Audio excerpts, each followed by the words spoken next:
This channel does not promote any violent, harmful, or illegal activities. All content provided by this channel is meant for an educational purpose only.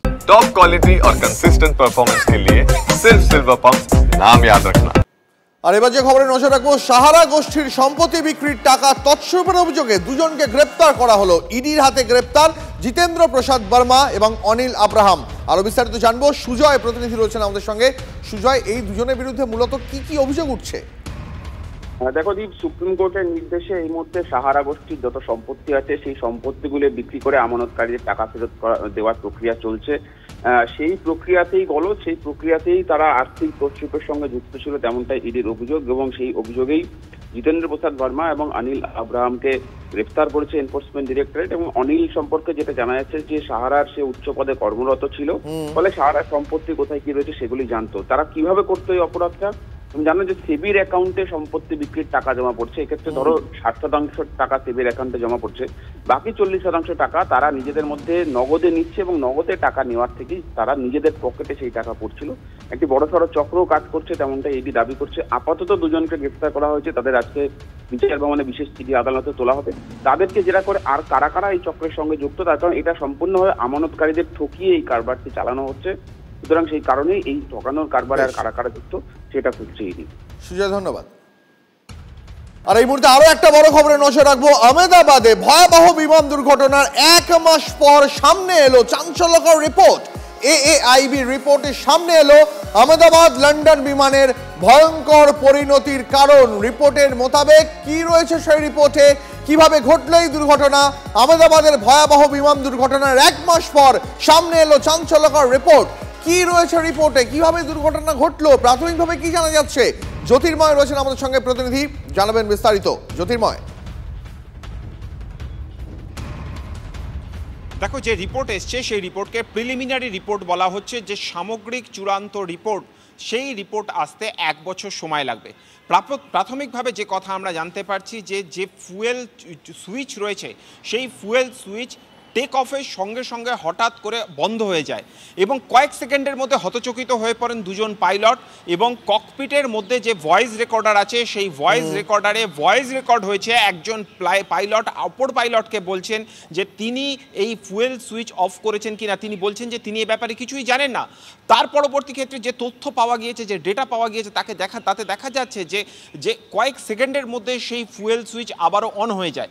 যে মুহূর্তে fuel switch আবারও run অপশানে চলে আসে, সঙ্গে সঙ্গে তারা একেবারে ফুল থ্রাস্টে ইঞ্জিন আবারও স্টার্ট করার চেষ্টা করেন।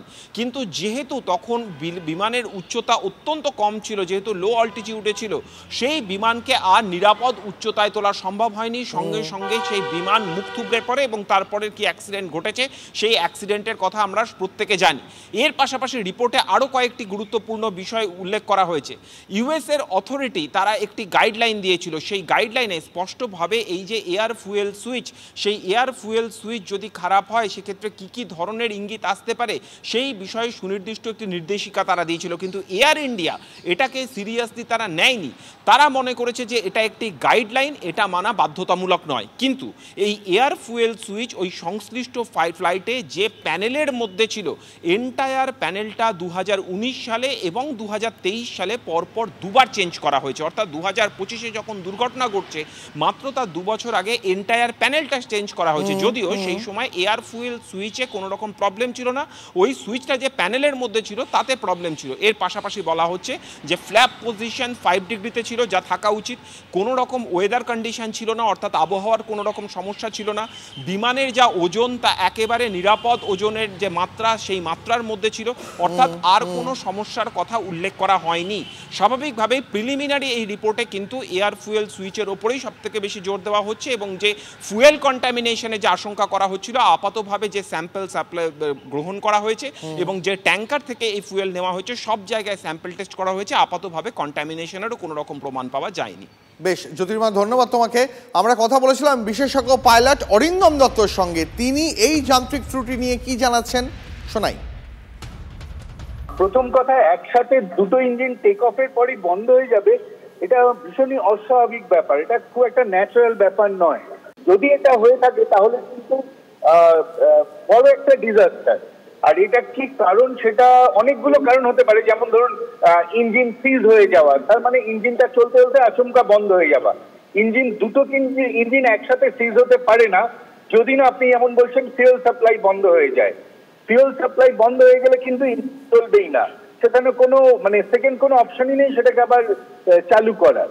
আর এই যে টেক অফের পর, এটা ভীষণ ভাইটাল একটা সেগমেন্ট, যেখানে আপনাকে প্রত্যেক মুহূর্তে সচেতন থাকতে হবে এবং প্রত্যেকটা ইনস্ট্রুমেন্ট কিন্তু আপনাকে অ্যাক্টিভ রাখতে হবে।